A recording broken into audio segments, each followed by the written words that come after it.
Hello reviewers! In this video, I will be discussing Article 13, the Social Justice and Human Rights. Talakayin muna natin ang social justice. Ano ba ito? Ang social justice ay isang konsepto na nakatuon sa ideya ng katarungan, pantay-pantay na pagkakataon at pagtitiyak na lahat ng individual sa loob ng isang lipunan ay may pantay-pantay na akses sa mga karapatan, oportunidad at mapagkukunan. First, it gives highest priority to the enactment of measures that protect and enhance the right of all the people.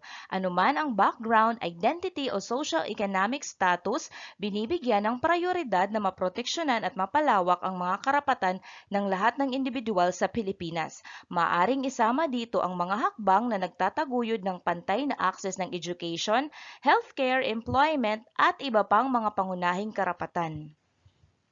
Next, it regulates the acquisition of ownership, use, and disposition of property and its increments. Ito ay para maiwasan ang malalalim na pagkakaiba-iba sa yaman at tiyakin na ang pag-aari ng ari-arian ay hindi magdudulot ng sobrang kapangyarihan at yaman sa kamay ng iilang individual o grupo. Also, it creates economic opportunities based on freedom of initiative and self-reliance. Ang prinsipyong ito ay nagpapalakas ng kahalagahan ng pagbuo ng economic opportunities na bukas sa lahat, regardless ng kanilang pinagmulan. So, ang mga prinsipyong ito ay nagpapakita ng isang pangako na tiyakin na ang lahat ng mga miyembro ng lipunan ay magkakaroon ng pagkakataong umunlad at mag-ambag ng hindi haharap sa discrimination o mga structural na hadlang. Ngayon naman ay talakayin natin ang labor. The state shall afford full protection to labor, local and overseas. Ibig sabihin nito na pinoprotektahan ng Estado ang mga karapatan at kagalingan ng mga manggagawa sa loob ng bansa at ng mga manggagawang Pilipino na nagtatrabaho sa ibang bansa o yung mga OFWs. Next, guarantee the rights of all workers to self-organization, collective bargaining and negotiations, and peaceful concerted activities, including the right to strike. Sa madaling salita, ang mga manggagawa ay may kalayaang mag-organisa sa mga union o asosasyon upang kolektibong maipahayag ang kanilang mga interes. Another is to promote the principle of shared responsibility between workers and employers. Ang workers at employers ay parehong may responsibilidad sa pagpapanatili ng isang malusog at produktibong working environment.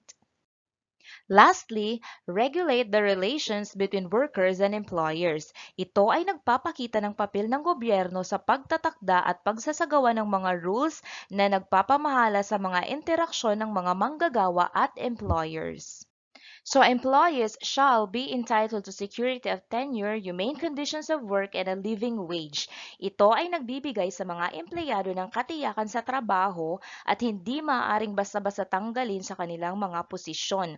Binibigyan din ng importansya ang paglikha ng isang kapaligiran sa trabaho na nagpapahalaga sa kagalingan at dignidad ng mga empleyado.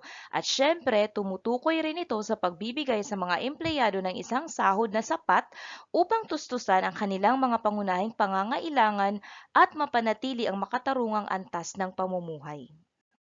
Bukod doon, employees shall participate in policy and decision-making processes affecting their rights and benefits as may be provided by law. Sa madaling salita, ang mga empleyado ay may karapatan na magbigay ng kanilang opinyon o mga mungkahi. Kaya naman kasama sila sa proseso ng pagpapasya, lalo na sa mga desisyon na nakakaapekto sa kanila. Sa kabuuan, ang mga prinsipyong ito ay naglalayong lumikha ng workplace na nagbibigay halaga sa mga karapatan, kaginhawaan at ambag ng mga empleyado. Ano naman ang Agrarian and Natural Resources Reform? It is founded on the right of farmers and regular farm workers. Tinitiyak nito ang mga karapatan ng farmers at regular farm workers na aktibo sa pagsasaka. Also, the state shall respect the right of small landowners.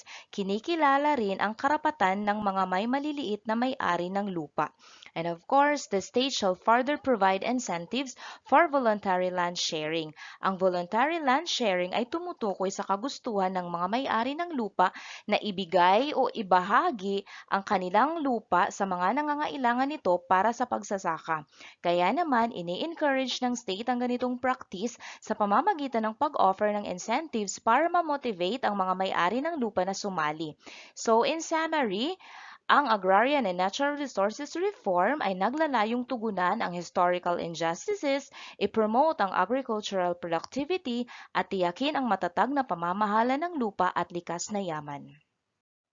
What is the principle of agrarian reform or stewardship? It is to be applied in the disposition and utilization of natural resources. Ang prinsipyo ng agrarian reform o stewardship ay nauugnay sa pangunahing konsepto sa pamamahala ng mga yaman na nagbibigay diin sa responsable at patas na paggamit ng lupa at likas na yaman. Kinikilala ng prinsipyong ito na ang lupa at likas na yaman ay mahalagang ari-arian na dapat gamitin sa paraang nakakabuti sa lipunan sa kabuuan, habang pinapanatili rin ang kanilang wastong pangangalaga para sa mga susunod na henerasyon. Talakayin naman natin ang fisher fox. The state shall protect the rights of subsistence fishermen. Ito ay nangangahulugang may responsibilidad ang state na tiyakin ang mga individual na umaasa sa pangingisda para sa kanilang mga pangunahing pangangailangan ay maaring magpatuloy sa kanilang tradisyonal na pamumuhay nang walang hindi kinakailangang pakikialam. Ang mga karapatan na ito ay maaaring magtakda ng access sa mga lugar ng pangingisda, proteksyon laban sa illegal na pangingisda, at pangangalaga sa kanilang mga cultural practices. The state shall also provide support to such fishermen. This is when it comes to technology and research, adequate financial production and marketing assistance, and other services. Ibig sabihin nito na mahalaga na ang Estado ay dapat mag-alok ng iba't ibang anyo ng tulong upang mapabuti ang kabuhayan ng mga mangingisda. At syempre, the state shall protect, develop, and conserve such resources. The protection shall extend to offshore fishing grounds of subsistence fishermen against foreign intrusion. Ibig sabihin nito na may tungkulin ang state na pangalagaan ang mga yamang dagat. Kabilang na dito ang mga offshore fishing grounds ng mga subsistence fishermen laban sa hindi otorisadong dayuhang pangingisda. Ano naman ang urban land reform and housing? Ito ay tumutukoy sa isang hanay ng policies at actions ng pamahalaan na layuning tugunan ang mga isyu kaugnay ng land distribution, housing availability, at pag-unlad sa mga lungsod at urban areas. Ang main objective nito ay tiyakin ang urban citizens ay may access sa abot-kaya at disenteng pabahay, pati na rin sa mga oportunidad para sa sapat na trabaho.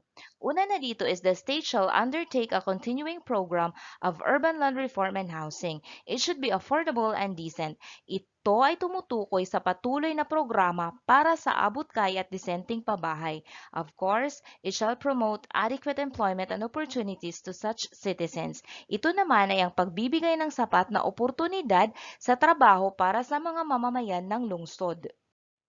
When it comes naman to the eviction of urban or rural pool dweller, it should be in accordance with law, of course in a just and humane manner, with adequate consultation, and with relocation. So may proseso sa pagpapaalis sa mga individual o pamilyang naninirahan sa urban or rural areas na itinuturing na may kahirapan sa buhay. Ang hakbang na ito ay maaring isagawa para sa iba't ibang mga kadahilanan tulad ng mga proyektong pang-urbanisasyon, pagbabago sa paggamit ng lupa o pagtupad sa mga legal na regulasyon.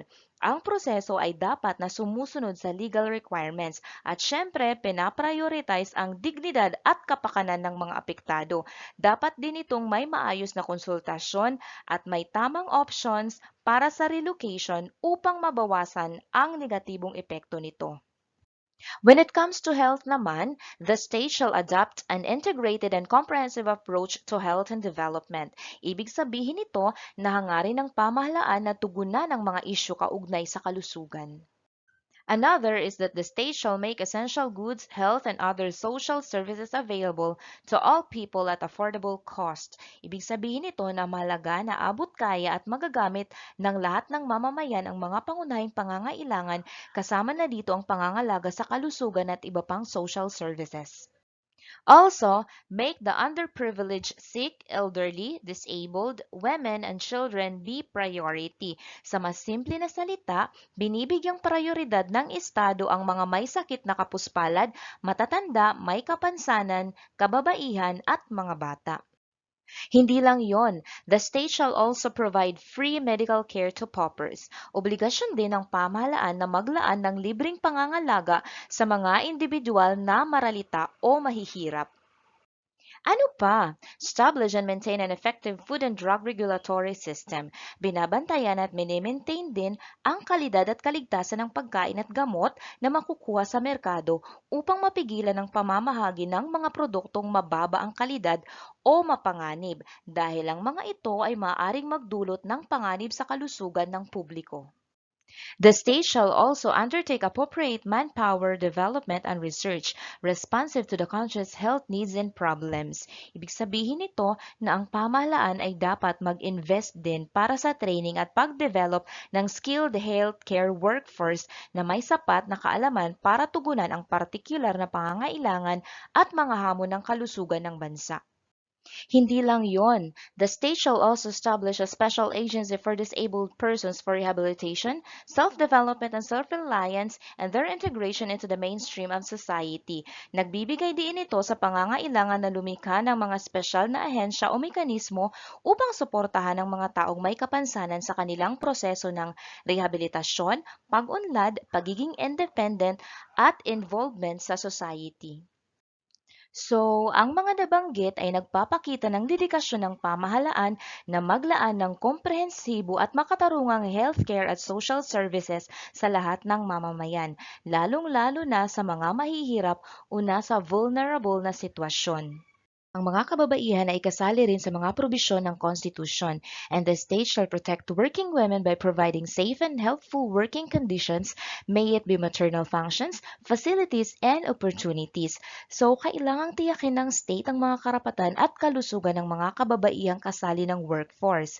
Kasama rito ang provisions para sa kaligtasan sa lugar ng trabaho, mga unique biological aspects ng pagiging ina, and of course, equal opportunities for career advancement, training, and professional growth. Now let's discuss the role and rights of people's organizations. The people's organizations are bona fide associations of citizens with demonstrated capacity to promote the public interest and with identifiable leadership, membership, and structure. Ito ay mga lehitimong grupo ng mga mamamayan na nagpapamalas ng kanilang kakayahan na itaguyod ang kabutihan ng pangkalahatan at may clear leadership, membership, and organizational structure. And the state shall respect the role of independent people's organizations to enable the people to pursue and protect, within the democratic framework, their legitimate and collective interests and aspirations through peaceful and lawful means. Pinapakita dito ang kahalagahan ng independent people's organizations bilang mga instrumento para sa mga mamamayan na magkaisa upang kolektibong tuparin ang kanilang mga interes at hangarin in a democratic manner. Sumusumpa ang state to respect these organizations and their activities hanggat nananatili sila sa legal na mga hangganan at nakakatulong sa ikabubuti ng lipunan. So basically, it is the responsibility of the state na tiyakin na ang ganitong activities ay isinasagawa sa mapayapa at legal na paraan. Ano naman ang human rights? Ang human rights o karapatan ng tao ay tumutukoy sa mga pangunahing karapatan at kalayaan that every individual is inherently entitled to. Kasama dito ang iba't ibang uri ng karapatan, kabilang na ang civil, political, economic, social, and cultural rights. So the Commission on Human Rights is composed of a chairman and 4 members. They must be natural-born citizens and majority of them shall be members of the bar. Here are the powers and functions of the Commission on Human Rights. First is to investigate all forms of human rights violations. Halimbawa nito ay ang mga kaso ng pang-aabuso, diskriminasyon o paglabag sa mga karapatan ng mga individual o grupo. Another is to adopt operational guidelines and rules and procedure all forms of human rights violations. Tinitiyak nito na ang mga investigasyon, proseso at mga aksyon ay isinasagawa ng patas at sa consistent na paraan. Another is to provide appropriate legal measures for the protection of human rights within the Philippines as well as Filipinos residing abroad. Nagpapatupad sila ng mga legal na hakbang not only within the Philippines but also for Filipino citizens living abroad. Also is to exercise visitorial powers over jails, prisons, or detention facilities. May kapangyarihan din sila na mag-inspeksyon at bantayan ang mga kondisyon ng mga kulungan upang tiyakin na ang mga karapatan ng mga nakapiit o detainees ay inaalagaan at iginagalang. Another is to establish a continuing program of research, education, and information to enhance respect for the primacy of human rights. Ang pagtatatag ng mga ganitong programa sa research, edukasyon at information ay mahalaga upang magkaroon ng mas malalim na pag-unawa at paggalang sa karapatan ng tao. So ano pa ba? Of course, to recommend to the Congress effective measures to promote human rights and to provide for compensations to victims of violations of human rights or their families. Maaari rin silang magmungkahi ng mga aksyon sa Kongreso at magbigay ng compensation sa mga biktima ng human rights violations o sa kanilang mga pamilya. Another is to monitor the Philippine government's compliance with international treaty obligations on human rights. Tinitiyak nito na tinutupad ng gobyerno ang mga pangako sa mga pandaigdigang kasunduan kaugnay sa karapatan ng tao. May kapangyarihan din ang Commission on Human Rights to grant immunity from prosecution to any person whose testimony or whose possession of documents or other evidence is necessary or convenient to determine the truth in any investigation conducted by it or under its authority. Maaaring magbigay ng immunity mula sa prosecution ng Commission on Human Rights sa mga individual kung ang kanilang mga pahayag o ebidensya ay kapaki-pakinabang upang matukoy ang katotohanan sa mga investigasyon na isinasagawa nito. At syempre, request the assistance of any department, bureau, office, or agency in the performance of its functions. Maaari ring humiling ng suporta ang Commission on Human Rights mula sa iba't ibang kagawaran ng gobyerno upang matulungan itong magampanan ang kanyang mga tungkulin. It also has the power to appoint its officers and employees in accordance with law. Ibig sabihin nito na may kapangyarihan din ang Commission on Human Rights na magtalaga ng sariling mga opisyal at employees ayon sa batas. At syempre, to perform such other duties and functions as may be provided by law. Sa madaling salita, maaring magampanan ng Commission on Human Rights ang karagdagang mga tungkulin na maaring itakda ng batas. So that was Article 13, the social justice and human rights. Now let's recap this topic. In this video, we discussed about the social justice, labor, the agrarian and natural resources reform, the principle of agrarian reform or stewardship, of course, Fisher Fox, the urban land reform and housing, the eviction of urban or rural poor dweller. We also discussed about health, women, the role and rights of people's organizations, and of course, the human rights together with its composition and the rules and functions. That's all. Thank you for your time. I hope you have learned a great deal.